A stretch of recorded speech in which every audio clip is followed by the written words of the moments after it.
KBS 열린 토론.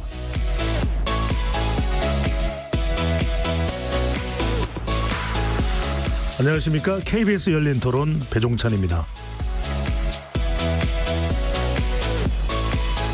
금요일 이 시간은 지적 호기심에 목마른 사람들을 위한 전방위 토크, 줄여서 지목전 토크로 꾸며드립니다. 지난 카타르 아시안컵에서 우리나라 축구대표팀이 요르단에 0대1라는 충격적인 패배를 당했죠. 그 후폭풍이 거셌습니다. 선임 이후 잦은 외유 등 불성실한 모습과 부족한 전술 능력을 보여준 위르겐 클린스만 감독에 대한 시민들의 경질 요구가 거셌고요. 오늘 축구협회는 클린스만 감독의 해임을 공식적으로 발표했습니다. 급한 불은 끈 것처럼 보이지만 향후 위약금 문제와 새 감독의 선임까지 수습해야 할 일이 많이 남아 있습니다. 지목전 1부에서는 동행 1년여 만에 침몰한 클린스만호의 여러 논란들을 짚어보도록 하고요. 최근 몇 년 사이에 축구, 야구 할 것 없이 레전드 스포츠 선수들이 출연하는 이른바 스포츠 예능이 큰 인기를 끌고 있습니다. 2부에서는 차고 뛰고 던지고 스포츠 예능에 빠지다라는 주제로 계속해서 이야기를 이어가 보겠습니다. KBS 열린 토론 시작합니다. 치열한 토론 속에서 더 나은 세상을 찾아갑니다. 올바른 세상을 만드는 첫걸음. 평일 저녁 7시 20분 KBS 열린 토론.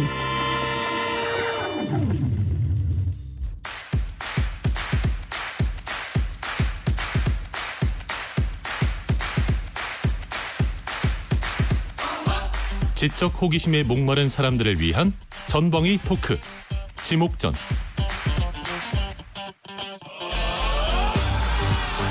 오늘 함께 하실 네 분 소개합니다. 나라를 걱정하는 물리학자 이종필 건국대 교수 나오셨고요. 안녕하세요. 이종필입니다.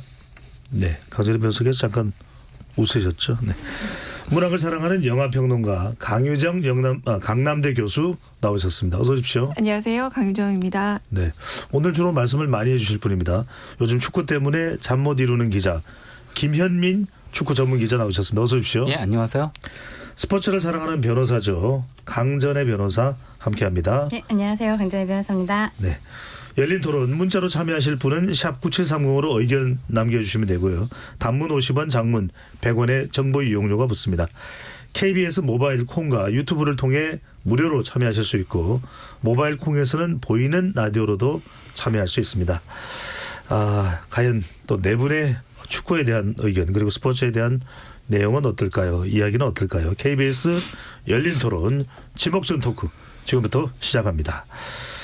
자, 클린스만호 공식적으로 축구협회에서 해임이 발표가 됐습니다.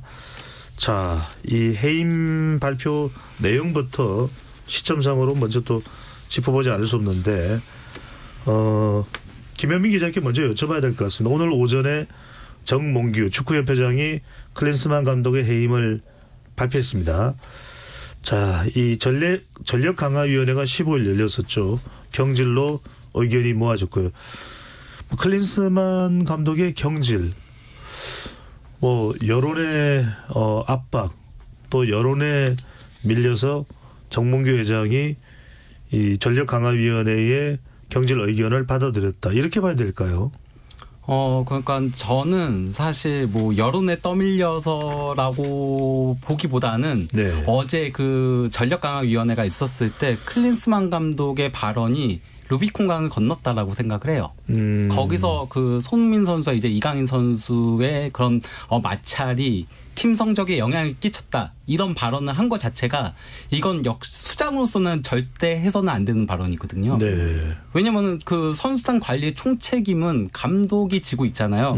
거기다가 안 그래도 이제 클린스만 감독이 전력강화위원회 회의에서 나왔었지만은 전술적인 문제도 항상 지적이 됐던 거였고, 네. 그러니까 그 부임 내내 따라왔었어요. 그런 꼬리표가. 그러면서 이제 그 해조 축구로 속칭 불리기도 했었고, 여기에 더해서 이제 외유 논란 계속 예. 바깥에 떠돌아다니는 그런 일들이 있었는데. 있었는데 그나마 그래도 조금은 지지하는 입장들의 여론은 어떤 거였냐면은 관리자용 감독이라는 얘기가 있었는데 이건 이제 관리조차 못한다라는 소리인 거거든요. 네. 예, 그러다 보니 뭐 당연히 이거는 경지에 될 수밖에 없었다라고 할 수 있는 거죠.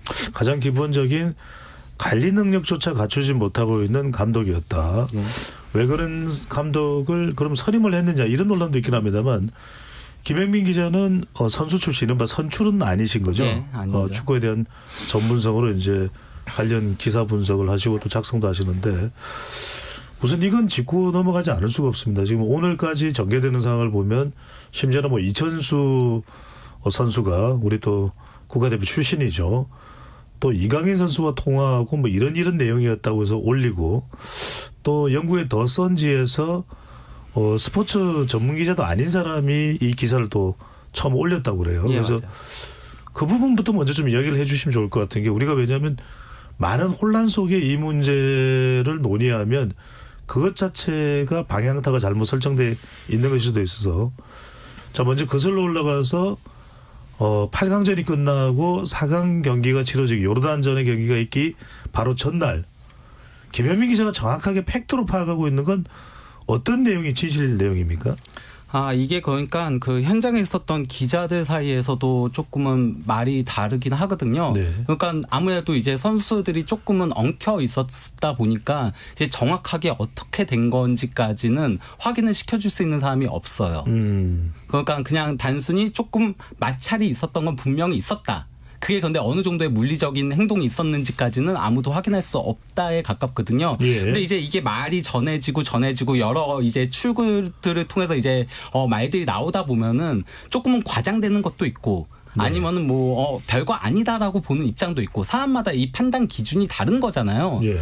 그러면서 이제 얘기들이 다양하게 나오고 있는 거라고 할 수 있는 거죠. 그러니까 저는 이게 일단 그 외신에서 나왔을 때 이거를 축구협회에서 그러니까 축구협회 관계자가 인정을 한 거죠. 네. 인정을 한 거 자체가 문제라고 생각을 해요.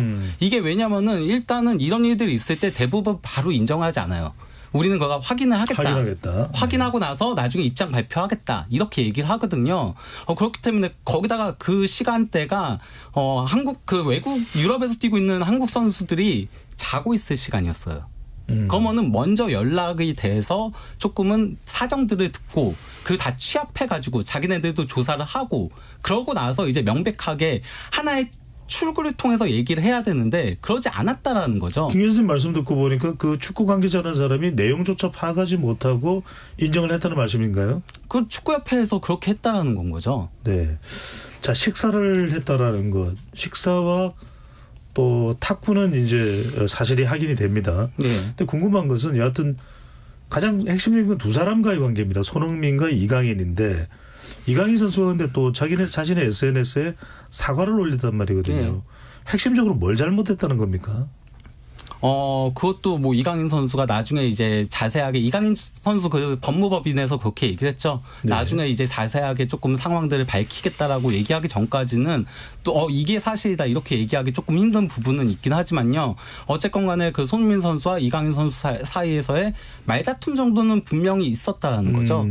예. 그 부분에 대해서 선배인 또 형인 흥민 형에게 본인이 그렇게 예. 또 마치 대든 것처럼 예. 된 것은 죄송하다 사과한다 그렇죠. 이렇게 이야기를 했는데 예. 또 하나 궁금한 게 아니 한국 신문에서 또는 한국 언론사에서 관련 내용이 보도가 됐다면 그나마 이해를 할 텐데 영국의 그것도 더 사크지도 아니고 더 선지에서 예. 그래서 저는 처음에 깜짝 놀란 게 더 손흥민 선수하고 뭐 관련이 있는데 더 손이 아니고 더 선이었습니다. 이거는 어떻게 된 겁니까? 이제 그 더선 같은 경우는 이제 타블로이드 매체인 거거든요. 네. 예, 그래서 조금 가십 같은 것들을 많이 다루는 곳인데 이제 그곳에서 이제 그 정보들을 취합하는 방법이 물론 뭐 취재원을 보내는 경우도 있고 아니면 이제 제보들을 받아요. 그래서 이제 정보를 돈을 주고 사거든요. 그래서 이제 다양한 원래 연예계 가십을 주로 다루긴 하는데 거기 이제 그 스포츠 쪽도 다루고 있긴 해요. 누군가가 제보를 한 거겠죠. 그게 누군지는 확실하게 알 수는 없지만 참 그게 궁금합니다. 왜냐하면 왜 영국일까? 영국의 더 선지일까? 왜냐하면 뭐 있더라도 아시안컵이니까 카타르의 어떤 뭐 언론사가 보도를 했다든지 근데 또는 국내의 한 언론사가 보도했다면 이해 또 어느 정도 할 수 있을 것 같은데 좀 선뜻 이해는 안 됩니다. 네. 이거는 아무래도 일단은 더선 쪽에 제보를 한 거는 그 카타르 쪽은 아무래도 매체 파워라든가 이런 것들이 조금 약하잖아요. 한국에서도 그거를 접하기 힘든 부분들도 있고. 예. 예. 그리고 저는 그래서 이게 어쩌면은 이거는 그냥 제 주관적인 예상이지만은 클린스만 감독 쪽에서 조금 흘린 게 아닐까라는 그런 추정도 해보고 있긴 해요. 아, 클린스만 감독이. 예, 왜냐면은 영국에서 활동도 했었거든요. 토트넘에서 그 손흥민 선수 선배였거든요. 아, 선수로 또 활동을 했었습니까? 네. 거기다가 이제 클린스만 감독이 어쨌건 이번에 그 전력강화위원회 회의가 있었을 때도 그런 얘기를 했었잖아요. 손흥민과 이제 이강인 사이에 이게 이제 그 성적에 영향을 끼쳤다 이런 얘기도 했고, 예, 그리고 이제 클린스만 감독이 과거에 헤르타 베를린 감독을 그만뒀을 때도 다이어리가 유출된 적이 있어요. 근데 그 다이어리 유출된 거에 내용들에 이제 그 구단에 대한 비판, 그리고 또 이제 보드진에 대한 비판, 그리고 선수 개개인에 대한 비판들이 적혀 있었어요. 그래서 화제가 됐던 적이 있거든요. 예, 그래서 약간은 합리적인 의심이라고 해야 될까요? 예. 그럼 그건 확인할 수는 없습니다만은 그렇죠. 클린스만 감독이 오히려 좀 더 선이라고 하는 이른바 타블로이드 옐로우 페이지라고 그러죠. 예전에 다이애나비와 관련된 논란도 상당히 많이 보도를 했던 것이 더 선지입니다. 자, 그다 오늘 청취자분들께 말씀드렸지만 오늘은 많은 질문이 김현민 기자에게 갈 수밖에 없다라는 거 이해를 해 주시면 좋을 것 같고요. 자, 클린스만 감독 이런 상황에서 강희정 교수께 여쭤보고 싶은 건 전화로 먼저 이제 이 해임에 대한 통보를 받았다고 하는데 축구협회의 공식 기자회견 전에 본인이 SNS를 통해서 준결승전까지 13경기 연속 패하지 않은 12개월의 놀라운 여정이다. 곧 물러나야 되는데 곧 뭐 속된 말로 잘리는데 이걸 올렸다면 이 멘탈은 어떻게 판단을 해야 될까요? 글쎄요. 이 클린스만 감독은 스타잖아요. 네. 본인이 어떤 팀의 수장이라는 생각보다 스타로서 개인의 여정도 워낙에 화려하기도 했고, 그리고 한편으로는 또 감독으로 그 커리어에 대한 평가는 이미 과정이 아니라 끝난 분이기도 합니다. 그래서 올 때부터 근데 논쟁적이었던 감독님이기도 한데, 그래서 사실은 많은 지금 저를 비롯한, 저는 전문가는 아니지만 예상했었던 사태가 예상했었던 대로 일어난다라는 반응들이 훨씬 더 많고요. 지금 이 놀라운 여정이다라는 이 말에 대해서도 어떻게 저런 말을이라고 하는 놀라운 반응보다는 클린스만이라면 할 법한 말이다라는 생각들을 더 많이 하시는 것 같아요. 네. 그리고 그래서 우리가 지금까지 봐왔던 한국형 리더십이라는 게 사실 따로 있지 않습니까?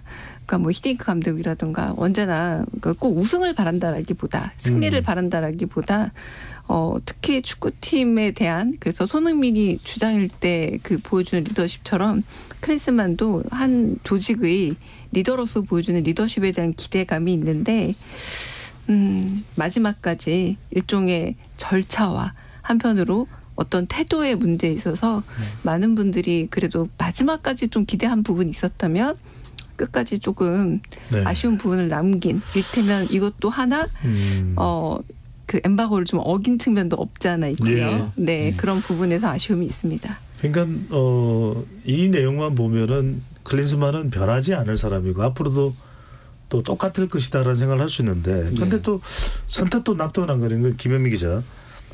이 논란이 됐던 부분은 이미 그 전부터 제가 이 KBS 1라디오의 다른 프로그램을 진행할 때도 스포츠 전문 PD와 함께 계속 이야기했던 게 너무 나태하다. 클린스만 감독이 정말 한국에 좀 체류하면서 뭐 일을 해야 되는데 짧은 체류 기간, 선수 발굴 의지도 부족해, 또 여러 가지 전술도 없고, 이런 부분을 그래도 축구협회에서 요구할 수 있는 거 아닙니까? 좀 더 우리 국민 정서가 그래도 좀 수업을 나오고 성적을 받아야지, 뭐 수업도 안 나오고 자꾸 결석하고 이러면 어떡하냐. 또 전술도 좀 어떻게 된 거냐. 필요하면 우리가 전술 강화 지원을 또 해줄게. 이렇게 하지 못한 이유가 있을까요? 이거는 일단 뭐 계약서를 보긴 해야 되죠. 네. 그러니까 원래는 클린스만 감독이 부임 기자회견에서는 그런 얘기를 했어요. 본인은 한국에 상주할 것이다라는 얘기를 했는데 그러고 나서는 계속 외부로 떠돌았고 그래서 이제 당연히 축구 관련 기자들도 계속 축구협회한테 문의를 했죠. 왜 이렇게 계속 나가냐? 이렇게 나갈 수 있냐? 그러니까 잡을 수 있는 건 조항 자체가 없다라는 얘기들도 나오긴 했었거든요. 네. 그러다 보니까 실제 강제할 수 있었다면은 그랬으면 강제를 했겠죠. 그 강제할 수 있는 조항 자체를 두루뭉술하게 잡은 게 아닐까. 그냥 최대한 한국에 상주해 주세요 식의 그게 적혀 있지 않았을까라는 생각이 들어요. 그러니까 며칠은 상주하라 이런 게 아닌 그러니까 뭐 예를 들어서 80% 이상은 한국에 머물면서 외국에 나가더라도 나가라 이런 게 아닌 그냥 최대한 남을 수 있을 때 남아서 보고 그렇게 해달라 이렇게 적혀있던 게 아닌가 싶긴 해요. 참 어떻게 들으면 이게 이렇게 낭만적인 일처리가 있냐 이렇게 생각할 수 있는데 강선혜 변호사한테 묻고 싶습니다. 보통 이렇게 감독을 초빙해서 계약을 맺을 때 구체적으로 더군다나 클린스만 감독은 독일인이고 또 미국에 체류하는 사람이고 이중국적자라고 알려져 있는데 아주 구체적이어야 되지 않나요? 그리고 국내에는 어느 정도 머무르고 어떤 감독의 역할을 해야 되고 이런 부분들도 구체화될 것 같은데 그런 게 없었나요? 없을 수도 있나요? 제가 16분 만에 처음으로 얘기를 하게 돼가지고 죄송합니다. 저도 좀 한마디 먼저 말씀드리고 싶은 게 있어요. 네. 클린스만 감독이 본인 SNS에다가 준결승전까지 13경기 연속 패하지 않은 12개월의 놀라운 여정이다. 이걸 보면서 저는 연쇄적으로 어떻게 좀 가해하는 이 범죄자들의 마음과 좀 비슷한 게 아닌가. 네. 새로운 피해자를 몰색하는 게 아닌가라는 생각을 했습니다. 마치 우리처럼, 대한민국처럼. 왜냐하면은 우리도 사실 대한민국에 클린스만 감독이 처음에 들어왔을 때 이전에 있던 팀들에게서 좀 문제가 있었다는 거, 뭐 위약금도 받고 이런 일이 있었다는 거를 대략적으로는 알고 있었는데 그러니까 구체적으로 미국 몰랐다는 대표팀 거죠. 감독을 했을 때도 문제가 있었고 그때도 이제 위약금 받고 나오고 뭐 이런 것들이 있잖아요. 헤르타 베를린인가요? 그때는 정말 심했죠. 그때는 심지어 뭐 구단에도 알리지 않고 그냥 SNS로 사임하겠다 하고서 그냥 가버렸죠. 그러니까 이분이 지금 이렇게 결국 대한민국 대표팀의 수장의 자리를 내려놓으면서 또 어딘가 가고 또 일하고 싶을 거 아니겠어요. 아직 나이도 젊은데. 그러면은 또 어딘가에서 본인에게 컨택이 올 때 클린스만 감독의 SNS를 볼 수 있는 거죠. 근데 딱 봤을 때 13개월 연속 패하지 않았어? 혹할 수밖에 없는 거잖아요. 이분이 본인에 대한 어떠한 과시욕이라든지 이런 포장 이런 것들을 굉장히 잘하는 사람인 것 같다. 이런 생각을 좀 했고요. 아까 강유정 교수가 네. 말씀하신 일종의 스타 인식에 대한 연장선상이네요. 맞습니다. 그런 생각을 했습니다. 저는 그러니까 이 분이 앞으로도 계속 감독을 하고 싶어서 그렇다라고 보진 않아요. 이분은 감독에 대한 욕심이 그동안의 커리어를 놓고 보면은 그렇게 크지는 않다라고 보고 있거든요. 네. 뭐 헤르타 베를린도 원래는 이사로 갔다가 감독이 경질되면서 임시 감독으로 부임하게 됐던 거였고요. 그러니까 금방 그냥 본인이 때려칠 수 있었던 거였고요. 근데 과시욕은 있어 보이긴 해요. 그동안의 행보들을 보면 항상 셀럽이었잖아요. 본인이 스타 플레이어였고. 그래서 그걸 과시하기 위한 전시용이 아닌가 싶은 생각은 들어요. 물론 우리가 이제 뭐 확언해서 말씀드릴 수는 없습니다만 그런 또 클린스만 감독의 행동이었던 것을 추정할 수 있는 그렇죠. 강 변호사 그래서 계속해주시죠. 이렇게 셀럽인 감독을 우리 대한축구협회에서 너무 모셔온 거라고 지금 보이는데 도대체 계약서를 어떻게 썼는지 모르겠어요. 지금 위약금 이야기가 제일 크게 나오잖아요. 지금 연봉이 한 29억 정도 되는 것으로 알려져 있는데 이분에 대해서 본인이 스스로 물러나지 않으면 축구협회에서 마지막에까지 한 100억 정도를 물어줘야 될 수 있다라는 보도들이 나오는 걸 보면서 저는 굉장히 깜짝 놀란 그 게 내용은 정확한 겁니까? 그러니까 자녀 연봉 클린스만 감독의 자녀 연봉 2026년 7월까지가 계약 기간인 걸로 알고 있습니다. 그래서 자녀 연봉 60여 원과 또 다른 스태프들까지 합하면은 100억 원 정도가 된다. 근데 이제 그게 우리가 일방적으로 저쪽에서 아무런 뭐 과실이라든지 이런 게 없는데 고용주 쪽에서 뭐 일방적으로 해지를 했을 때는 거기에 대한 나머지 급여를 보전을 해줘야 되는 조항이 있을 수 있습니다. 네. 그런데 지금 같은 경우에는 클린스만 감독이 아무런 잘못을 한 게 없고 너무너무 열심히 했는데 우리가 뭐 다른 감독 선임할 거야 뭐 이렇게 해갖고는 이유 없이 뭐 정당한 이유 없이 계약 해지를 통보하겠다는 게 아니잖아요. 왜 그 얘기를 하냐면은요. 계약서를 작성을 할 때는요. 서로 간에 해지를 할 수 있는 조항들이 들어갑니다. 어떠한 경우에 해지를 할 수 있는지. 근데 저는 그 부분에 있어서 오늘 그 얘기한 부분, 그 축구협회 회장이 뭐라고 얘기하냐면요. 예. 전술이라든지 근무 태도와 노력 그리고 뭐 리더십 이런 것들에 대해서 전체적으로 문제가 있다. 뭐 대한민국 국민들의 정서와도 맞지 않다. 이러한 이야기들을 했어요. 그래서 위약금에 대해서는 뭐 본인이 개인적으로 책임질 부분이 있다면은 뭐 변호사랑 상의를 해보겠다. 감독 해지 관련해서 변호사와 상의를 하고 본인이 회장으로서 재정적으로 기여할 수 있는 부분에 대해서 뭔지 고민해보겠다라고 하는데 이 부분을 한번 보면은 계약을 하는 상대방은 대한민국 축구협회와 클린스만 개인이 됩니다. 네. 그러면은 사실은 회장은 본인이 개인적으로 책임지는 건 아니에요. 우리 축구협회의 돈으로 위약금을 주든 급여를 주든 다 하는 것인데 근데 지금 국민적인 여론이 이제 회장이 이 클린스만 감독을 데려온 것으로 보이기 때문에 그 개인 사비라도 털어야 되는 거 아니에요? 이 위약금에 대해서 계속 예. 문제를 하잖아요. 상당히 다시 여론이 돌아오면 악화되어 있는 상태죠. 예, 다시 심지어는 돌아오면은 정몽규 회장에 대해서도요. 네. 지금 회장이 이런 얘기를 했다는 거는 위약금이 우리 쪽에서 계약 해지를 할 수 있는 조항이 제대로 되어 있지 않다라는 저는 반증이라고 생각을 합니다. 알겠습니다. 예, 이렇게 성실하지 않은 태도라든지 이런 게 있을 때 우리가 대한민국 축구협회에서 클린스만을 계약 해지할 수 있는 조항이 들어갔으면 우리가 이렇게 위약금이라든지 네. 회장 개인의 돈을 사비를 털어야 된다든지 이런 것까지 이야기할 필요가 없는데 계약을 굉장히 좀 불공정하게 한 것 같아요. 알겠습니다. 한 여기까지. 가지만 더 할게요. 네. 조금 길어지는데 그리고 이게 짧게 마무리해 만약에 주시고요. 네. 한국에서 법원에서 재판이 진행이 되면요. 위약금이 너무 과하다라고 생각이 됐을 때 법원에서 직권으로 감액을 할 수 있는 제도가 있습니다. 한국에서는. 우리가 나가라고 하면은 클린스만 감독이 대한민국 법원에다가 소송을 제기를 하겠죠. 위약금 내라고. 그때 법원에서 감액을 해줄 수가 있어요. 직권으로. 네. 그런데 저는 그런 부분에 대해서도 이야기가 안 나오는 게 이렇게 분쟁이 있었을 때 어디 법원을 관할로 할 것인지도 계약서에 항상 들어가거든요. 대한민국 법원이 아닐 수 있다. 클린스만 감독이 지금 미국인이고 이것도 달러로 지금 지급이 된 거잖아요. 예. 이런 식의 계약이 있을 수 있다라는 생각이 들어서 굉장히 좀 난감한 상황입니다. 짧게 여쭤보겠습니다. 계약서를 볼 수는 없나요? 그러니까 지금 제가 보기에는 계약서에 이러한 조항이 있어서 우리가 클린스만 감독과 해지를 하겠습니다라는 얘기가 없잖아요. 네. 그거는 축구협회에서 가불이 뒤바뀐 이런 계약서를 작성을 한 것으로 보이고 그럴 수도 있다. 네, 알겠습니다. 여기에 대해서 뭐 보기는 현실적으로는 좀 어려울 것 같다라고 보입니다.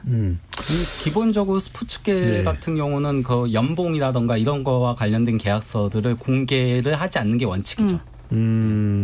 비공개로 되는 것이다. 이종필 교수께 이걸 좀 여쭤봐야 될 것 같아요. 왜냐하면 이 질문 정도만 하고 이제 선수에 대한 질문은 더 하지는 않을 겁니다. 왜냐하면 이게 정확하게 확인되지 않은 내용을 우리가 이야기하는 게 그다지 뭐 선수나 또 우리 축구 대표팀의 미래를 위해서도 크게 도움은 아닌 것일 수도 있어서. 그런데 참 깜짝 사람들이 놀란 것은 뭐 인성하면은 이 사람만한 인성이 없다.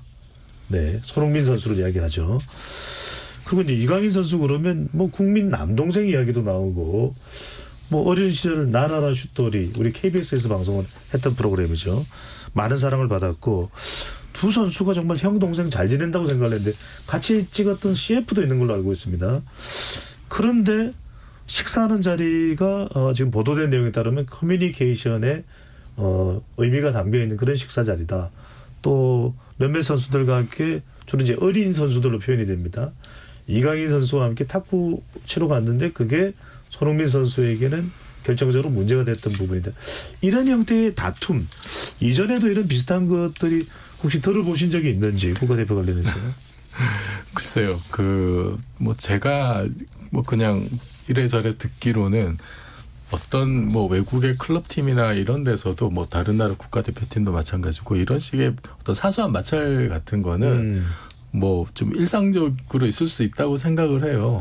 이렇게 좀 더 불거지면 언론에 크게 보도되기도 하지만은 그렇지 않은 이런저런 선수들끼리의 뭐 어떤 충돌이라든지 어떤 뭐 권력 관계라든지 이런 거는 사실 전혀 없다는 게 오히려 좀 이상하지 않을까 싶고. 네. 근데 이 사건이 나왔을 때 그 손흥민 선수의 아버님 되시는 그 손웅정 씨입니다. 네. 그분이 하신 말씀이 이강인하고 저기 손흥민 선수하고 되게 친한 사이다. 아마 이제 그런 발언을 했던 그 어떤 취지라고 하면은 이게 지금 너무 언론이나 이런 데서 지금 이강인, 손흥민 갈등에만 너무 초점이 맞춰져 가지고 어떤 사태 본질을 흐르려고 하는 게 아니냐라는 우려가 지금 이제 담겨 있는 것 같아요. 근데 뭐 여러 가지 지금 나온 얘기들도 사실은 어디까지가 진실이고 어디까지가 네. 거짓인지 파악하기 힘듭니다만 초반 상황은 상당히 이강인 선수에게 비난이 쏟아지고 심지어는 이강인 선수의 누나까지도 소환될 정도인데 이런 지금 네티즌들의 반응 또 축구 팬들의 반응은 어떻게 보십니까?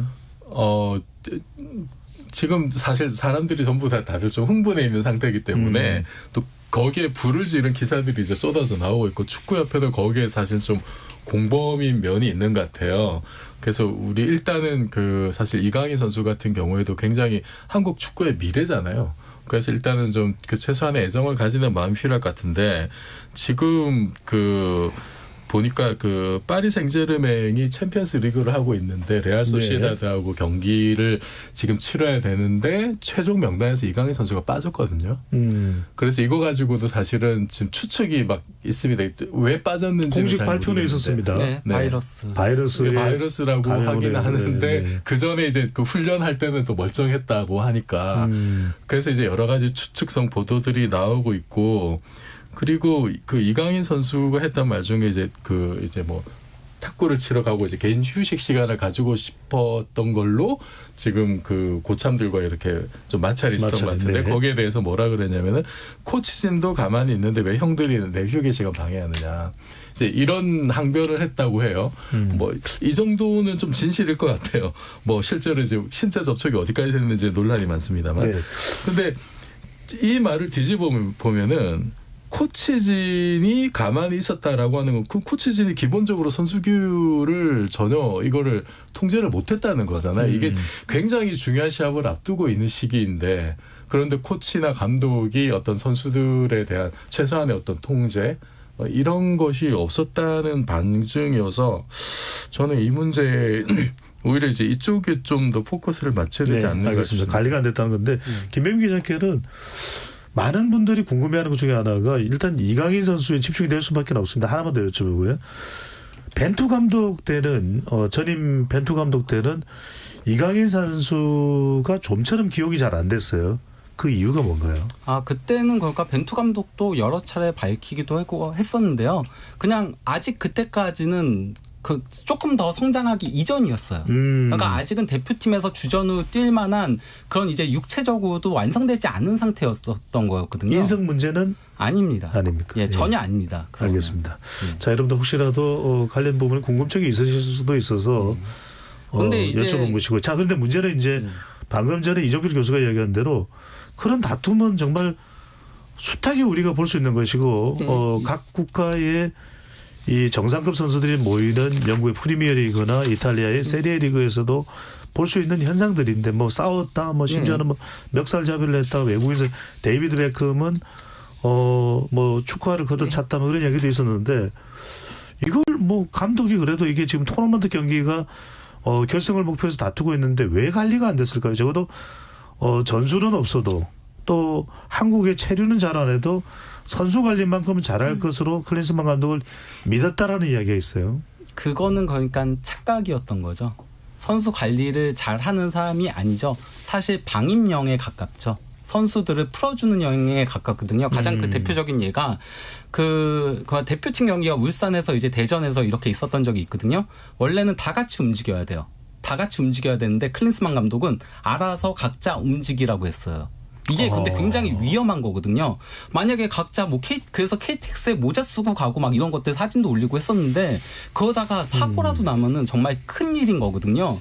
그리고 원래 대표팀에서 저녁 식사만큼은 적어도 다 같이 먹게 하는 경우들이 많아요. 식사 시간을 정해놓고 그때만이라도 거면서 밥을 먹으면서 대화도 하고 그렇게 하는 게 일반적인데 클린스만 감독은 저녁 식사 시간을 2시간으로 잡고 그러고서는 그때 알아서 먹게 하니까 그러니까 먹고 가서 탁구 치다가 그런 일들이 발생을 하는 거거든요. 그러니까 감독이 확실하게 규율을 잡아줄 건 잡아줘야 되는데 잡아주지 못했다는 거죠. 거기다가 이 사건이 터지고 나서도 감독이 선수들을 불러 모아서 뭔가 그 수습들을 해야 되는데 그런 움직임 자체가 없었다라고 하는 거거든요. 네. 오늘 정몽규 회장이 클린스만에 대해서 경질한다라고 이야기하면서 클린스만 감독은 대표팀의 경쟁력을 이끌어내는 경기 운영, 선수 관리, 근무 태도 이게 좋지 않았다. 그리고 마지막에 앞으로 개선되기 힘들다는 판단이 있었다라고 이야기를 하고 있는데요. 이 경기 운영, 선수 관리, 근무 태도라는 게 사실은 계약서 안에서 감독의 의무라는 것으로 조항에 들어가야 되는 내용들입니다. 그렇다면은 지금 오늘 회장이 얘기한 내용 중에서 선수 관리라는 게 들어있잖아요. 이 선수 관리가 제대로 되지 않았었던 부분에 대해서 사실은 축구협회에서 클린스만 감독에게 이것도 계약 위반이다라고 주장을 할 수 있었어야 됐는데 네. 도대체가 계약서를 어떻게 썼는지 참 의문입니다. 바로 이 부분입니다. 정몽규 회장은 오늘 이제 기자회견을 하면서 클린스만 감독의 이 선임 배경 자체가 상당히 미궁이다, 미스터리다라는 그런 의문을 가지는 질문에 대해서 전임 벤투 감독과 별 다를 게 없었다. 근데 지금 강전의 변호사마저도 계약 과정이 좀 이게 좀 잘 수긍이 안 간다라는 이야기를 하는데 정말 선임 과정에 게다가 이번 요르단전의 졸전을 선수들의 문제였다. 갈등을 빚었기 때문에 충분한 능력이 나오지를 않았다라고 이야기를 하기도 하고 또 미국 대표팀 감독을 수행할 때도의 문제. 헤르파 베를린의 이 감독을 수행할 때 불과 3개월밖에 못하지 않았습니까? 네. 이런 부분에 대한 지적이나 검토 또 등등이 과정이 제대로 된 겁니까? 어떤 겁니까? 제대로 안 됐다가 맞다라고 보이죠. 그러니까 그러니까 감독 선임 프로세스 자체가 조금 문제가 많았었어요. 일단은 원래 이전에는 이제 김판곤 전력강화위원장이 있었을 때는 그때는 이제 그 전력강화위원회에 이제 상주하는 직원도 있었고요. 그리고 또 이제 그 다양한 프로세스를 통해서 회의들을 통해서 감독 선임이 이루어졌거든요. 근데 네. 이번에는 전력강화위원장 자체도 유소년 전문가인 마이클 밀러를 급작스럽게 약간 내세웠고 그리고 마이클 밀러 위원장도 직접 얘기했거든요. 클린스만 선임에 있어서 자기가 뭔가 한 건 없다라고 얘기를 했었어요. 독일 매체하고의 인터뷰에서. 네. 예.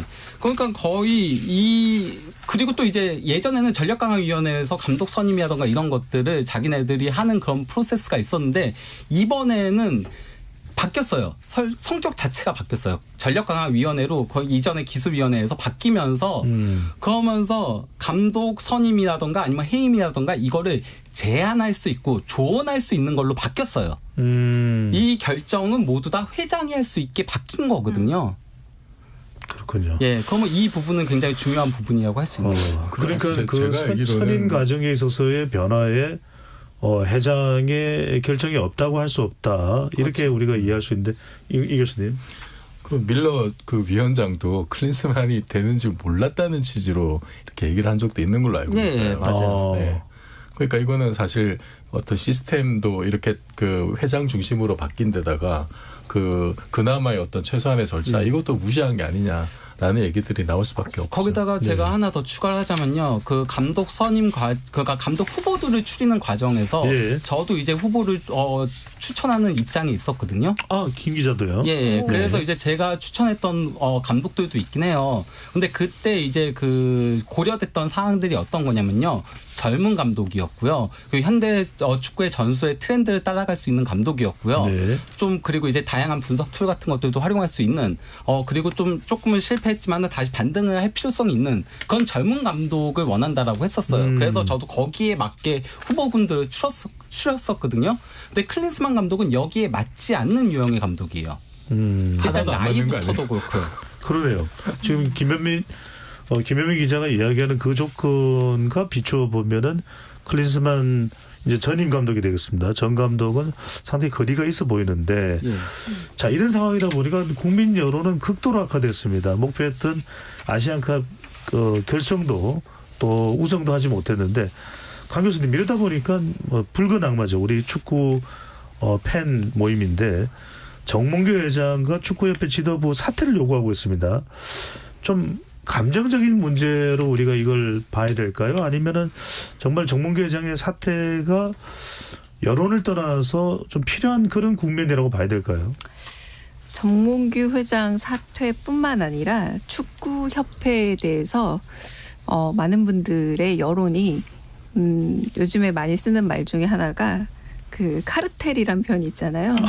여기에도 해당한다라고 많은 분들이 느끼는 듯해요. 왜냐하면 이 세 가지로 얘기를 들 수 있습니다. 과정이 투명했느냐. 근데 많은 분들이 지금 다 설왕설래하고 있다라는 건 아무도 투명하게 과정을 설명하지 못하고 있다는 거고요. 그럼 결과가 나왔을 때 결과를 합리적으로 설명을 누군가 하느냐. 역시 결과에 대해서도 이미 다 나온 결과도 합리적으로 결과를 설명하지 못하고 있습니다. 마지막으로 그렇다면 대중에 대해서 뭔가를 설득하고 있느냐.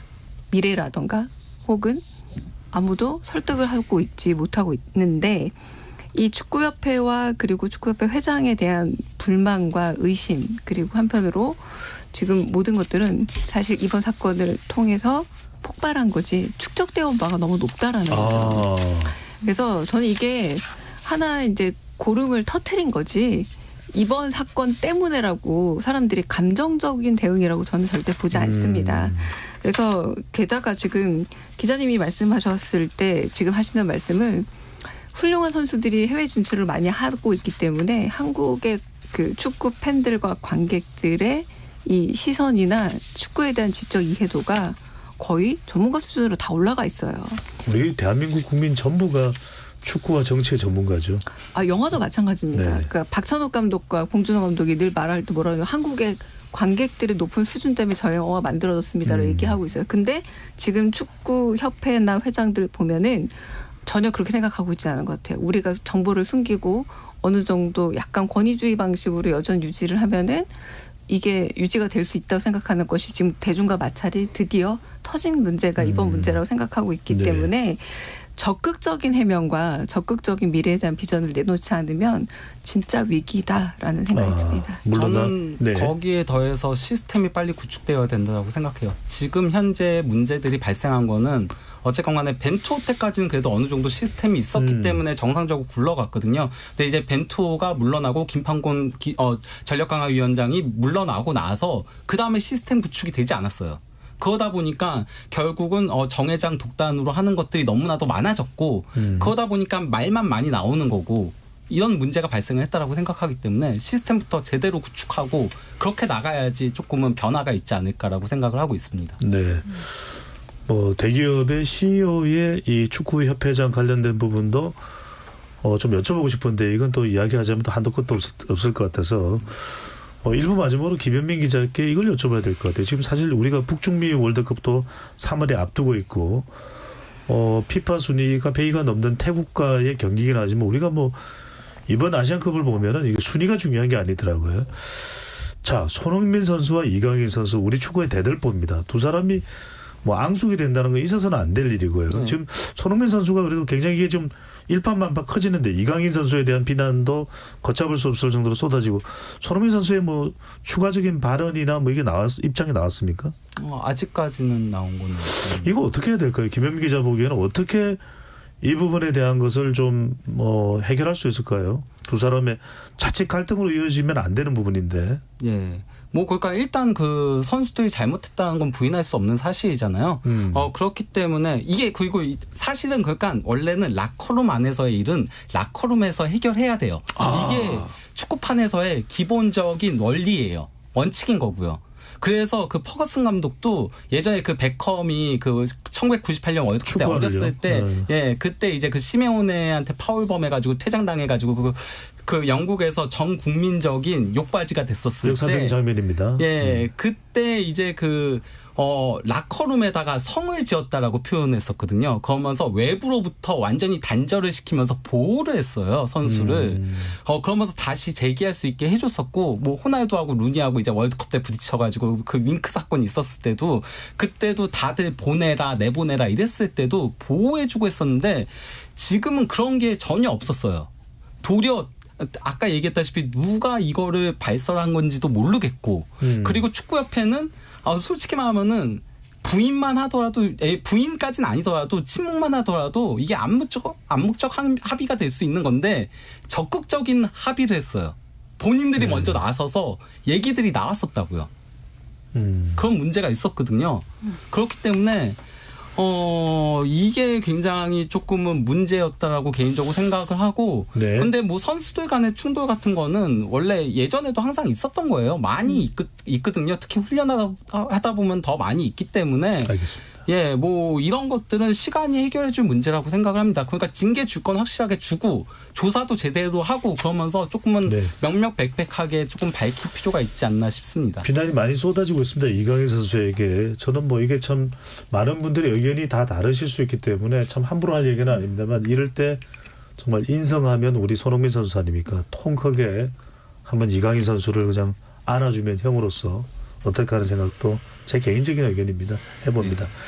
적어도 우리 이 축구팀의 단합이 해쳐져서는 안 될 테니까요.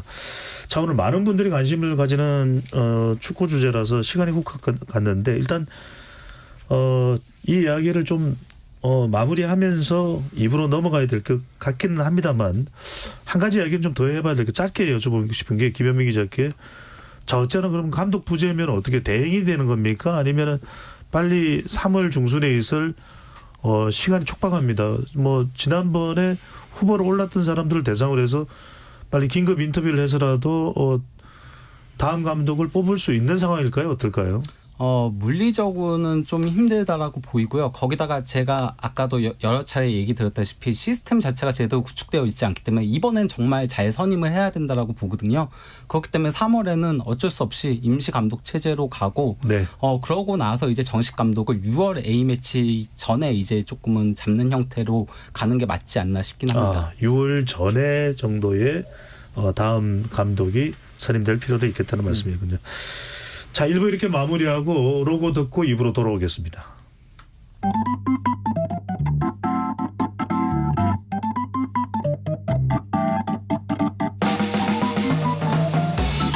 세상을 바꾸는 질문 열린 토론이 시작합니다. KBS 열린 토론은 언제나 열려 있습니다. 단문 50원, 장문 100원의 유료 문자 샵 9730 그리고 KBS 어플리케이션 콩으로 여러분의 의견을 남겨주세요. 지적 호기심에 목마른 사람들을 위한 전방위 토크, 지목전 토크 이어가겠습니다. 이종필 건국대 교수, 강유정 강남대 교수, 강전의 변호사, 김현민 축구 전문기자 이렇게 네 분과 함께하고 있습니다. 1부는 선임 1년 만에 침몰한 국내 축구대표팀 클린스만 감독의 논란에 대한 이야기를 집중적으로 다뤄봤고요. 그리고 최근 몇 년간 스포츠 예능 인기가 정말 대단합니다. 레전드 선수들과 아마추어 선수들 또 여성 방송인들이 모여서 축구나 야구를 하는 등 상당히 종류도 다양해졌습니다. 스포츠 예능의 인기 어느까지인지 어디까지인지 무엇을 우리가 좀 집중해서 들여다봐야 될지 2부에 이어가겠습니다. 그 전에 오늘 축구 이야기에 대해서 아주 적극적인 우리 강전의 변호사가 네. 관련된 또 하실 말씀이 있으시다고요? 지금 오늘 정몽규 회장의 이 입장을 보면서 많은 국민들께서 참 책임감 없다. 본인 사퇴해야 되는 거 아니냐 이런 생각들을 많이 하셨을 것 같은데 정몽규 회장이 한 얘기 중에서 연임 관련한 조항에 대해서 이야기를 했습니다. 네.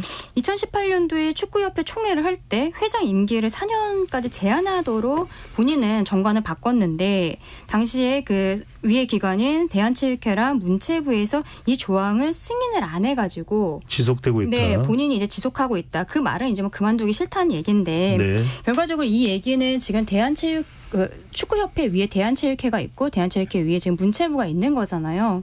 근데 알아보니까 문체부가 예전에 2016년에도 대한축구협회 전현직 임원들의 어떤 무분별한 예산 집행 행위에 대해서 적발을 하고 수사 요청을 하고 이런 것들이 있었습니다. 약간은 결이 다르지만 사실은 저는 이번에 클린스만 감독에 대해서도 우리가 위약금을 꽤 많이 물어줘야 될 것으로 지금 예상이 되는 거잖아요. 네. 이 계약서가 우리 국민들에게 오픈이 되진 않았지만 그래서 여기에 대해서 그냥 넘어갈 것이 아니라 이것은 정부 기관에서 관리 감독을 하고 있는 문체부에서도 한번 이 상황에 대해서 열어봐야 될 것 같다. 그런 생각을 갖고 있습니다. 그 단지 축구협회만 맡겨놓을 것이 아니라 대한체육회 그리고 네. 문체부까지 그 내용을 곰곰이 좀 따져볼 필요가 있다는 말씀이신 거죠. 정말 그렇습니다. 우리 국민들이 또 축구협회의 운영 예산도 사실 따지고 보면 또 국민 세금으로부터 비롯된 그렇죠. 부분도 있지 않겠습니까? 네. 자, 이번엔 스포츠 예능과 관련된 내용입니다. 참 다양한 프로그램이 최근에 나오면서 사랑을 많이 받고 있는데 지난번 우리가 설날 연휴 특집으로 연예 프로그램에 또 열광하는 국민 또 우리 팬층 또 시청자층에 대한 이야기도 해봤는데 먼저 강 교수님 어떤 프로그램들이 주로 스포츠 예능으로 사랑받고 있습니까? 우리 지금 축구 얘기하고 있지만 여성분들이 축구를 하는 그러니까 풋살이죠. 엄밀히 네. 얘기하면 골 때리는 그녀들이 정말 많은 분들이 이게 우리 K본부는 아니지만 보게 되더라고요. 네. 그 미니 축구라는 개념이 정말 들고 네. 한동안 그때 그 점수가 조금 잘못 조작된 것이 아니냐 했을 때 전국적이고 전국민적인 분노가 생길 정도로 정말 화제의 프로그램이고요. 네. 그래서 최강야구 그리고 뭉쳐야 찬다 피지컬백. 피지컬백 같은 경우 조금 다른 성격이죠. 지금 앞에 그 야구나 축구 같은 그런 예능들이 있는가 하면은 또 참가자들의 이제 서바이벌 그런 실질적인 일반인들이 참여해서 일종의 이제 오디션 서바이벌 프로그램이 이제 진행되는 경우에는 뭐 강철 부대라던가 여러 이제 포맷을 가지고 활용을 하고 있는데 일단 굉장히 강직한 몸을 가지신 분들 내지는 약간 컨셉은 여러 가지인 것 같습니다. 전혀 못하시는 분들이 나와서 그 공을 차지도 못하던 분들이 점점점 성장해가는 성장형 스포츠 프로그램이 있는가 하면은 거의 모든 것을 갖추고 나와서 이거는 소위 말하는 넘사벽이다. 아마추어가 아니라 우린 프로다라고 하면서 거의 전시적으로 보여주는 프로그램들 이렇게 양분되었지만 여하튼 많은 분들이 사랑하고 있는 건 사실입니다. 네. 연예 프로그램은 잘 안 본다고 했던 우리 이종필 교수께서는 스포츠 예능을 이렇게 열광하는 이유는 뭘까요? 현실에서 느끼기 힘든 어떤 공정이나 어떤 정의 이것이 실현되는 것이 사실 스포츠잖아요.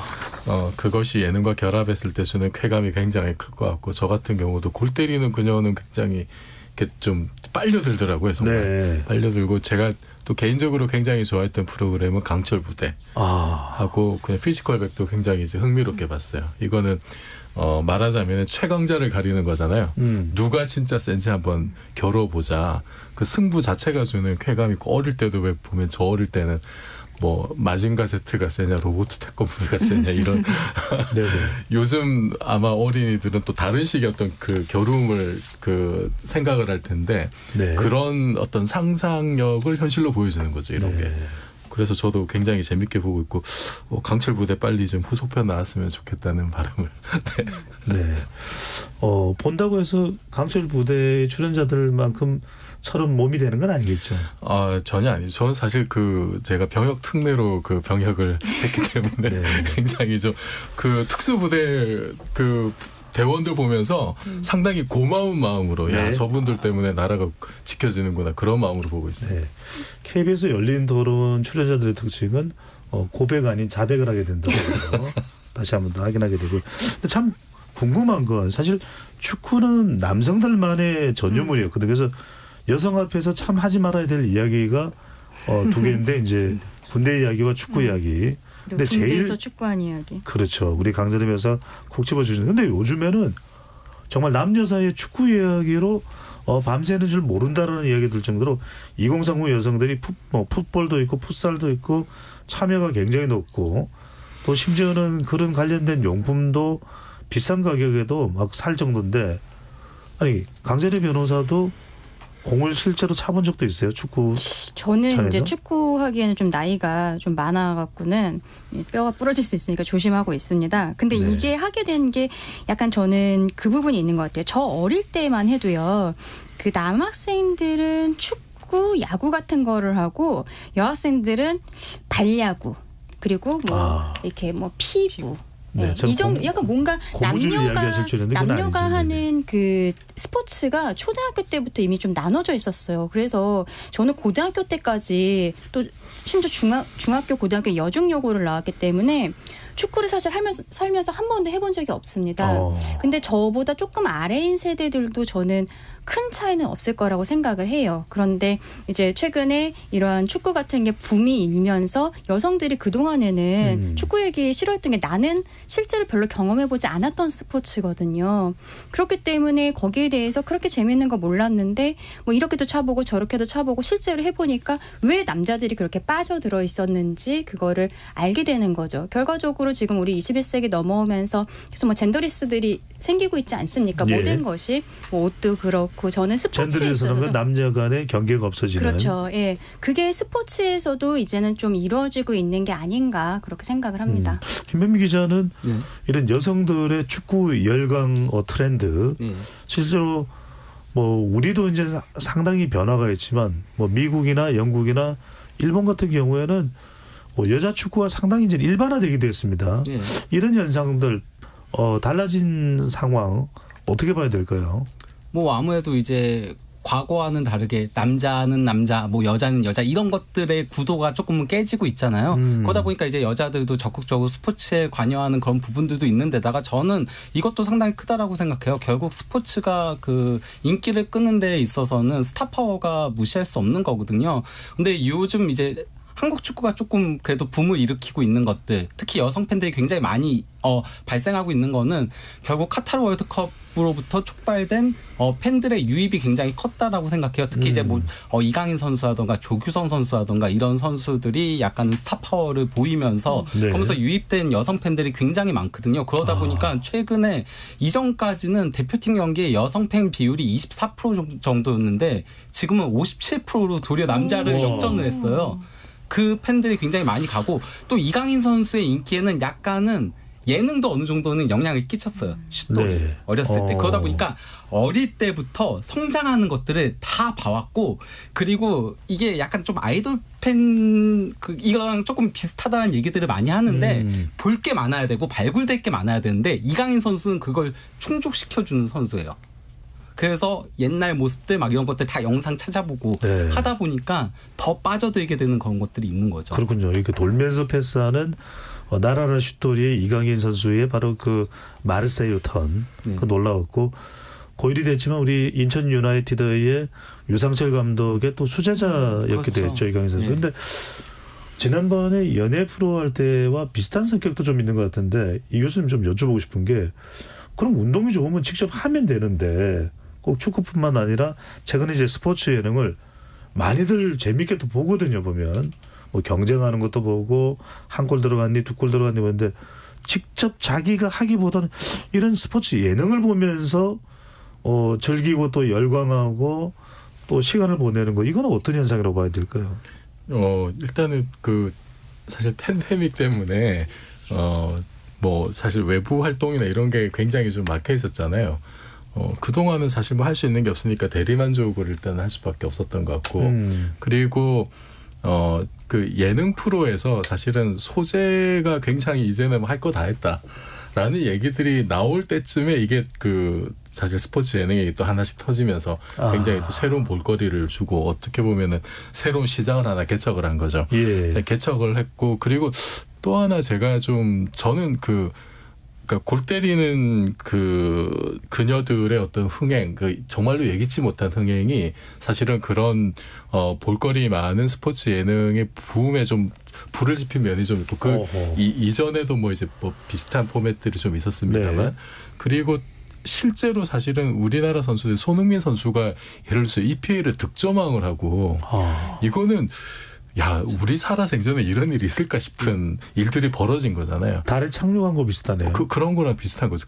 그리고 지금 보면 EPL 득점 순위 10위 안에 지금 황희찬 선수도 들어가 있고 말도 안 되는 일이 벌어지고 있는데 그것 때문에 사실은 아까 저기 스타 플레이어 또 위력을 말씀하시는데 그것 때문에 여성 팬들이 엄청나게 EPL을 많이 봐요. 제 그 생각보다 많이 보고 좀 학생들도 보면 여학생들이 EPL을 굉장히 많이 봐요. 보는데 그 자체가 EPL이 굉장히 상업적으로 상당히 완성도 있는 어떤 그 게임을 추구를 하잖아요. 스피드도 굉장히 빠르고. 거기서 재미를 많이 느끼는 것 같아요. 일단은. 그래서 사람들이 축구 자체, 스포츠 자체에 대한 흥미를 일단 많이 느끼게 되고 그것을 유입하게 된 게는 손흥민이나 이제 이강인 선수 때문에 또 이제 그 프랑스 리그왕도 많이 보게 되고 그 토대가 굉장히 많이 마련이 돼 있다. 일단은 네. 그것이 서로 맞물리면서 이런 그 스포츠 예능이 굉장히 좀 이렇게 풍성해지지 않았나 싶습니다. 근데 네. 생각보다 보기만 하는 게 아니라 많이 하십니다. 많이 보다 하시죠, 보면 지금. 하고 싶어지잖아요. 네. 그래서 그 풋살장 요즘에 되려 밤새도록 풋살합니다. 이 조명 때문에 너무 빛공해입니다라는 민원이 좀 속출할 정도로 굉장히 네. 늘었고요. 네. 여성 고객의 축구용품 구매도 상당히 늘었고 그리고 최근에는 유튜브에서 또 유튜버 중에 유명하신 분들 중에 뭐 친협이냐 풀업이냐 하면서 이렇게 정말 약간 친절하게 운동법을 보여주거나 3대 얼마 드세요? 이런 말들이 일상적으로 서로 물어보는 말. 3대 500이 되느냐 안 되느냐. 그러니까 얼마나 무게를 드느냐라는 게 일상적으로 서로에게 물어보는 말이 될 정도로 그러니까 운동이라는 게 그냥 어떤 종목을 하느냐가 중요한 거지 네. 어떤 종목이든 하나쯤은 하고 있는 게 20, 30대고 여기 여의도 근처에도 보면은 여의도가 출발점이긴 한데 러닝 크루들이 정말 20, 30대 젊은 여성분들이 특히 모여서 그러니까 여러 명이 함께 뛰는 모여서 모습들을 많이 보게 되거든요. 유튜브에도 올리는 등 이렇게 맞습니다. 달리기를 하는 네, 뭐 그러니까 1km든 5km든 맞아요. 하는 그런 경우가 이제 바로 러닝 크루가 되는데 크루가 돼서 서로 이제 네. 이미 SNS로 서로 이제 만나가지고 이제 이런 여러 종류 운동을 하고 있는데 특히 이제 축구 같은 경우도 그렇게 많이 하고 있고 여성 사회인 야구단도 조금씩 생겨나고 있고요. 그래서 그런 부분들이 이제는 보는 데만 멈추는 게 아니라 많은 분들이 직접 하게 되고 이건 이제 스포츠 용품의 구매 비중이 점점 올라가고 있는 실질 수치에서도 확인이 되고 있습니다. 네. 교수님 하나 더 여쭤보고 싶은 게 우리가 뭐 영화나 또는 음악에서 또는 뭐 공연에서의 팬덤 현상은 익히 봐왔던 겁니다. 이제 뭐 가령 뭐 배우 가르면 송강 팬덤 또 뭐 박서준 팬덤 뭐 이런 또 마동석 팬덤 뭐 이런 경우들이 있는데 그 운동선수 관련해서는 뭐 한참 예전에 너무 실력이 출중하니까 국민 스타로 이제 뭐 차범근 선수 뭐 기억나는데 최근에는 약간 이게 또 운동선수들도 팬덤 현상이 나타납니다. 능력도 능력이지만 그 사람이 가지고 있는 매력 이건 어떻게 보십니까 교수님? 그 일단은 어떤 그 한 분야가 성장하게 되면 당연히 한 셀럽이 생성될 수밖에 없고 셀럽에 대한 매력도 높아지는데요. 저는 한편으로는 그러면서 이 OTT라고 온라인 스트리밍 서비스에 대한 굉장히 여러 경쟁력들이 높아지고 있는데 넷플릭스가 대부분의 그 드라마라던가 이런 컨텐츠들 많이 차지하고 있잖아요. 다른 분야의 OTT들이 사실 약간 생존을 위해서도 스포츠를 점유하고 싶어 하는 것도 있습니다. 왜냐하면 스포츠를 점유하게 되면은 충성도가 굉장히 높은 팬덤들이 들어오게 되는 거예요. 뭐 집에 페인 한 분씩 다 계시잖아요. 우리와 시간대가 다른 유럽에서 축구를 하면 무조건 자다가도 깨어서라도 봐야 되는 겁니다. 근데 이 채널이 어느 채널이든 상관이 없어요. 일단 가입하고 봐야 된다라는 이 충성도가 결국은 굉장히 경쟁력이 강화되고 있는 이 OTT 시장에서 굉장히 중요한 어떤 지점들이 되고 있기 때문에 굉장히 그런 부분도 되고 당연히 그렇기 때문에 그 팀을 좋아하는 사람들에게는 그 셀럽이 있는 팀 그리고 셀럽에 대한 여러 가지 뭐 유니폼이라던가 그 소위 말하는 굿즈 똑같이 팬덤 현상은 같기 때문에 원리는 같기 때문에 다르지 않다고 할 수 있겠습니다. 강찬희 변호사께 여쭤보고 싶은 게 물론 이제 법률로 활동을 하고 계시지만은 최근에 이런 어떤 이 OTT 네. 그러니까 스포츠가 하면 어느 시간에 우리 국가대표 경기에서 기다렸들과 가족들과 보는 문화가 아니라 적극적으로 찾아보는 그런 이제 트렌드가 만들어졌어요. 그죠? 그렇죠. 근데 이런 트렌드를 어떻게 봐야 되고 뭐 우리가 뭐 주의를 할 만한 뭐 그게 법적이든 법적이 아닌 주의를 좀 기울여야 될 만한 것도 있을까요? 이런 현상에서. OTT의 문제는 사실은 유료라는 게 저는 가장 큰 문제이지 않을까라고 생각합니다. 우리가 후땡 풀땡땡 거기서도 이제 경기들을 하잖아요. 해외에 있는 경기들을 그쪽 경기가 보고 싶은 사람들은 그거를 볼 수밖에 없는 거죠. 그 돈을 내고서는 그 OTT를 사용을 해야 되는데 이렇게 스포츠라는 것이 결국에는 상업과 연결이 될 수밖에 없는데 지금 이러한 스포츠를 보고 싶어하는 사람들의 마음을 OTT로 가면은 이거는 약간 그냥 우리가 영화 뭐든지 보고 싶어라는 생각으로 그냥 넷플릭스를 가입하는 거라 내가 반드시 저거를 보고 싶은데 옛날에 처음에 하우스 오브 카드를 보고 싶어서 넷플릭스를 가입한 사람들이 굉장히 네. 많았었잖아요. 그런 것처럼 이 스포츠를 보려면은 가입을 해야만 되고 돈을 내야 한다. 근데 이게 너무 소비자 입장에서는 부담이 되는 거죠. 사실 우리 옛날에는 그냥 공중파만 보다가 언젠가부터 이제 막 한국에서의 VOD 서비스 이것들도 돈을 내고서 보게 되고 근데 이제 OTT를 또 합쳐서 돈을 또 내야 되고 이런 것들이 있어서 스포츠를 사랑하는 팬의 입장에서는 좀 부담스럽다. 많이 부담스럽고 거기에 대해서는 좀 비용에 대해서 어떻게 좀 제한이 되고 조절이 되어야 되지 않을까라고 생각하는데 뭐 자본주의 사회니까 그게 가능할지는 잘 모르겠습니다만 네. 적정 가격이 어느 정도 되는지도 그러니까 알기도 쉽지 않을 것 같고요. 보통 우리가 OTT는 뭐 한 달치 이렇게 가입을 하잖아요. 근데 내가 거기에서 영화는 볼 게 아니고 뭐 그냥 경기 일주일에 한 개씩만 보고 싶다. 그러면은 뭐 단발성으로 뭐 결제를 한다든지 이런 요금제들이 좀 나와주면 좋지 않을까라고 생각하는데 OTT 업체들은 그러고 싶지 않겠죠. 아, 그러네요. 그게 대부분 한 달 단위로 또 결제를 하는데 그쵸.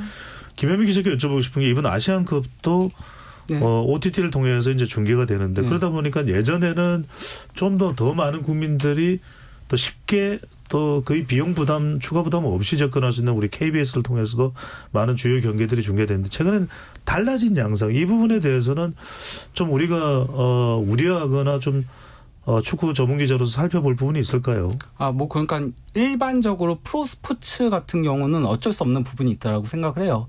프로 스포츠 자체가 스포츠 비즈니스다 보니까 그리고 이제 저는 그 과거 아까 얘기하셨을 때 그 선수들이 왜 팬덤화 되느냐 이것도 선수들이 과거에는 그냥 축구만 잘하면 되었는데 이제는 꿈일 줄 알게 되고 그러면서 조금은 그런 것들이 발생을 했다라고 보거든요. 본인들도 이제 프로라는 걸 알고 또 이제 SNS의 발전으로 인해 조금 더 팬들한테 직접적으로 다가갈 수 있게 되는 그런 부분들도 있다라고 보는데 근데 이제 유럽 같은 경우는 그래서 사실 이런 그 스포츠 케이블 같은 것들이 훨씬 비싸요. 훨씬 비싸거든요. 그렇기 때문에 그 스포츠 산업이 굴러갈 수 있는 건데 다만 그건 있어요. 유럽 같은 경우는 대표팀 경기는 공중파에서 볼 수 있어요. 대표팀 경기만큼은 왜냐면 그거는 이제 국가대항전인 거잖아요. 반면에 이제 그 프로 스포츠 클럽 간의 그런 경기들 이런 것들은 비싸게 이제 케이블에서 해가지고 유료로 봐야 되는 그런 것들은 있긴 해요. 네. 그 차이는 좀 있긴 합니다. 그러니까 이 부분에 있어서는 어느 정도 조정이 필요하지 않을까 싶은 생각은 들어요. 다만 한국의 스포츠 케이블에 아니면 OTT의 이런 가격 같은 거는 사실 유럽과 비교하면은 많이 싸요. 이게 그러네요. 아까 우리 얘기했던 것처럼 문체부 밑에 대한체육회가 있고 그 밑에 우리 축구협회가 있는 건데 그럼 결과적으로 이게 축구협회에서 국가대표팀 감독도 선임하고 운영을 하고 있다고 하면 여기에 들어가는 비용이 우리 국민들의 세금으로 운영이 되고 있는 거잖아요. 그렇다면 거기에 대해서도 우리 대한민국도 한번 좀 검토해봤으면 좋겠습니다. 그러니까요. 책임감 있는 그런 또 태도가 또 필요할 수도 있겠는데 이정필 교수 나라를 사랑하는 또 우리 물리학자이시니까요. 어떤 이 중계권료 어떤 우리가 스포츠 경기를 중계할 때 올림픽도 그렇고 뭐 다른 월드컵도 그렇고 중계권료에 의해서 뭐 이렇게 상당히 많은 국민들에게 또는 스포츠 애호청들에게 노출되는 것이 좀 차단되는 그런 부분이 스포츠 중계는 누구나 시청할 수 있는 권리여야 되는데 이것이 침해될 수 있다. 이런 논란과 또 연결해 볼 수 있을 텐데 어떻게 생각하시는지요? 방송법에 그 보편적 시청권이라는 개념이 있대요. 국민적 관심이 매우 큰 체육 경기 대회 그밖에 주행사 등에 관한 방송을 일반 국민이 시청할 수 있는 권리 이걸 보장해 줘야 된다는 건데 방금 말씀드렸듯이 사실 국가대항전은 누구나 보고 싶은 건데 지금은 이제 일부 그런 단발성 국가대표 경기들이나 이번 아시안컵도 그런 식으로 사실 이제 그 OTT 특정 OTT 옆에 넘어가 가지고 좀 과도기인 것 같고 근데 OTT 입장에서는 이게 그냥 예를 들어서 영화나 드라마 대작을 만드는 데 들어가는 비용보다 중계권료가 훨씬 싸다고 합니다. 훨씬 싸고 사실은 이게 그 흥행에 대한 어떤 그 리스크가 상당히 작잖아요. 예. 그리고 그 충성도 높은 고객을 단박에 확보할 수. 그래서 사실은 다른 OTT들도 그런 뭐 북미 뭐 저기 풋볼 리그라든지 이런 걸 계속 이렇게 지금 사들이고 있거든요. NFL요. 네. 그런 걸 사들이고 있는 추세고 한국도 그러고 있고 지금 1월 달에 CJ ENM에서 KBO 그 프로야구 유무선 중계권 우선 협상 대상자 선정이 됐는데 요게 이제 협상이 그대로 끝나버리면은 이제 ENM자에서 티빙이 앞으로 3년 동안 프로야구 유무선 중계권 독점하게 된대요. 요때 지금 CJ가 제시한 중계권료가 1년에 450억 원. 근데 그 이전에 이제 포털하고 통신사나 뭐 네이버나 다른 통신사들이 그 썼던 저기 그 중계권료가 1년에 220억이었다고 하니까 한 2배를 쓰는 거죠. 2배를 써도 이제 수익이 된다고 보고 지금 이런 일이 진행이 되는데 그러면 프로야구는 국가대항전 경기는 아닙니다만 대한민국에서 가장 대중적인 스포츠고 가장 보편적인 오락거리인데 이것을 그러면 이제 앞으로 이게 돈 내고 봐야 되느냐 가입을 해서 이런 문제들이 생길 수 있을 것 같아요. 그런데 이제 OTT는 방송법상의 방송이 아니고 전기통신사업법상의 부가통신서비스 사업자로 규정이 돼 있어가지고 그렇군요. 보편적 시청권 개념이 이제 적용은 되지 않고 이제 보편적 통신 서비스 어떤 이런 개념으로 알겠습니다. 사실 접근을 해야 되는데 이거는 예전에 없던 현상이라서 뭔가 새로운 룰을 좀 합의할 필요는 있을 것 같습니다. 네, 계속 뭐 또 민감한 사안으로 또 논쟁이 될 수 있는 그런 주제로 보이고요. 자, 오늘 축구 경기, 뭐 스포츠 경기 뭐 실컷 해봤습니다. 뭐 충분하지는 않죠. 우리가 워낙 또 우리 가지고 있는 그 스포츠에 대한 관심이 높으니까요. 끝으로 결국 축구협회에 대해서 우리 국민들의 여론이 상당히 비등한 가운데 어떤 좀 태도를 축구협회가 앞으로 적어도 이런 문제들이 정말 고질적으로 불거지지 않았으면 하는 마음에서 한번 내분의 그런 요구사항을 좀 던지는 그런 또 자리가 되면 좋겠습니다. 마무리로 30초씩 말씀을 주신다면 강유진 교수님 어때요? 2005년 프랭클 리포라는 사람이 쓴 축구는 어떻게 세계를 지배했는가라는 책에서 가장 기억에 남는 구절이 뭐냐면 축구 심판의 휘슬 말고는 전부 다 광고판에 붙어 있다는 거예요. 신발, 뭐 양말 전부 다.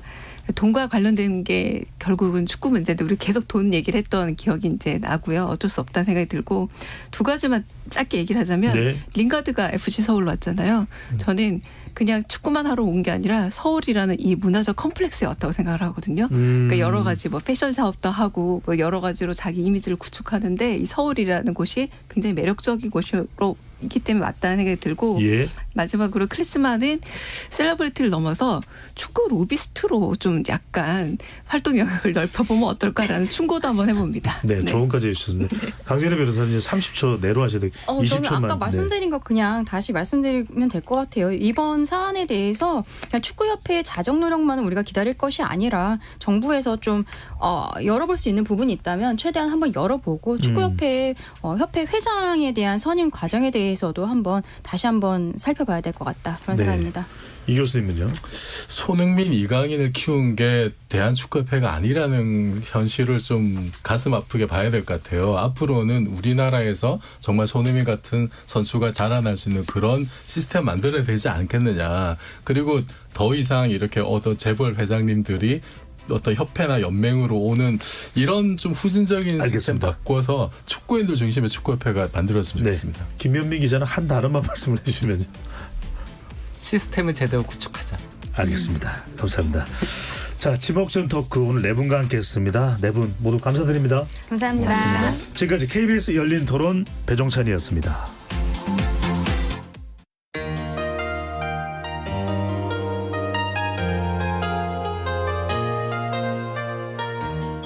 아픈 사람을 만나면 의사가 되고